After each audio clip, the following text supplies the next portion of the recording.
যদি পকেটে করে কোনো গেরুয়া মানে কোনো পতাকা নিয়ে কেউ ঢোকে, সে আপনি কোথা থেকে রুখবেন তাকে? এখন সেটা কেন দেখতে পাইনি পাইনি সেটা প্রশাসনিক বিষয় ইত্যাদি, কিন্তু এটাও একটা ঘটনা যে দেখুন, এটা মেসি বা ফুটবল ম্যাচ, যে যাই আমরা রাজনৈতিক দলের সমর্থক হই, তারা কিন্তু আমরা যখন মাঠে যাই পছন্দের কোনো খেলার জায়গায়, তখন কিন্তু রাজনীতির পরিচয়, রাজনৈতিক দল এগুলো বাদ দিয়ে আমরা তখন ফুটবল প্রেমী হয়ে যাই। কোন দদবন্ধু, ওখানে তো অনেক অন্য দলের সাপোর্টাররাও গেছে, তৃণমূলেরও অনেক সমর্থক গেছেন, কেউ তো পকেটে গিয়ে পতাকা নিয়ে ঘুরে বেড়াচ্ছে না। এদেরই হচ্ছে ওই টেন্ডেন্সি। তার কারণ এরা তো ফুটবল প্রেমী নয়, এরা মেসি প্রেমী নয়, এরা তো গেছে গন্ডগোল করতে।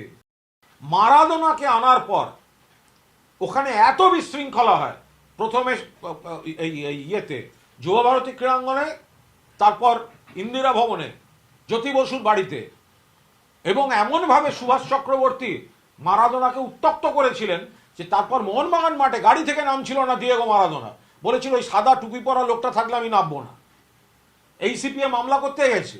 এসব কোচি কমরেড এগুলো নিজেরা জিততে পারে না, নিজের পাড়ার বুথে নিজের ক্যান্ডিডেটের লিড দিতে পারে না, তো উনি হাইকোর্টে গেছেন, হাইকোর্টটা ওনার যাতায়াতের পথে পড়ে, ওনার একটা যাতায়াতের অভ্যাস আছে ওখানে। তো এটা তো আইনের ব্যাপার, হাইকোর্টে যে কেউ যেতে পারে, কিন্তু যে তদন্ত উনি চাইতে গেছেন সেই তদন্ত তো রাজ্য সরকার শুরু করে দিয়েছেন।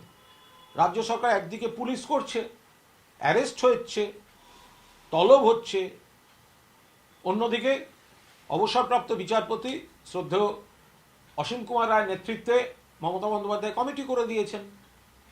তো সুতরাং উনি কোর্টে গেছেন, প্রথম দিন শুনানির পর একটাই খবর হবে যে এটা জানতে চাইবে কোর্ট যে তদন্ত হচ্ছে, মানে কি অবস্থায় আছে, বড় জোর এই হবে। আমি একটা কথা বলি, শুভেন্দু অধিকারী বলছেন বিজেপি সরকার এলে মেসিকে নিয়ে আসবেন। 2011 সালে মমতা বন্দ্যোপাধ্যায় সরকারি যখন ছিল তখনই মেসি এসছেন, কলকাতায় রাত্রিবাস করেছেন, থেকেছে, প্র্যাকটিস করেছে, পুরো ম্যাচ খেলেছে আর্জেন্টিনা বনাম ভেনেজুয়েলা। বিরোধী দল নেতা তখন তৃণমূল কংগ্রেসে ছিলেন। এই যুব ভারতী ক্রীড়াঙ্গনে এই অরূপ বিশ্বাসের আমলে 97টা বড় ম্যাচ হয়েছে, বড় ম্যাচ। একবার গুয়াহাটি খেলাতে পারেনি, 24 ঘন্টার মধ্যে কলকাতা খেলিয়ে দিয়েছে। বিজেপি আসবে না, কিন্তু মেসি আবার আসবেন, এবং মমতা বন্দ্যোপাধ্যায়ের মুখ্যমন্ত্রীত্বেই মেসি আবার আসবেন। আসল যেটা, যে একেবারে নিরাপত্তা রক্ষীরা যে ঘিরে রেখেছিল, কাদের নিরাপত্তা রক্ষী? কেন্দ্রের আর আয়োজকদের। সেই নিরাপত্তা রক্ষী যে কেউ ছবি খুলে দেখবেন তারা কলকাতায় যুব ভারতীতে রয়েছে।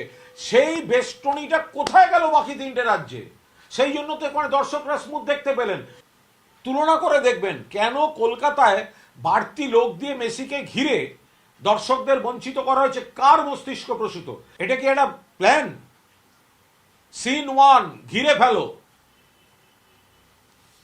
সিন 2 দর্শকরা যখন উত্তেজিত হবেন তখন আমাদের ঢুকিয়ে দেওয়া লোকদের দিয়ে হামলা শুরু করে দাও, কারণ ভোট আসছে, কলকাতাকে বেইজ্জত করো।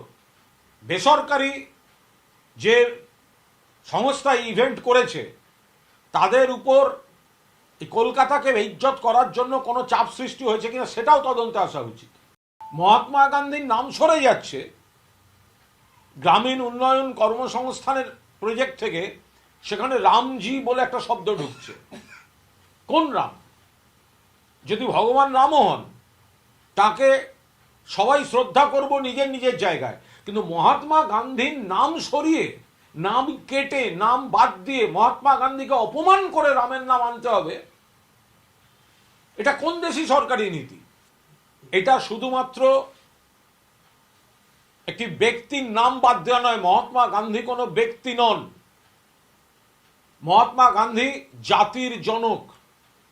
মহাত্মা গান্ধী একটা বিশ্বাস, মহাত্মা গান্ধী একটা দর্শন, মহাত্মা গান্ধী একটা আদর্শ। মহাত্মা গান্ধীকে যে হত্যা করেছে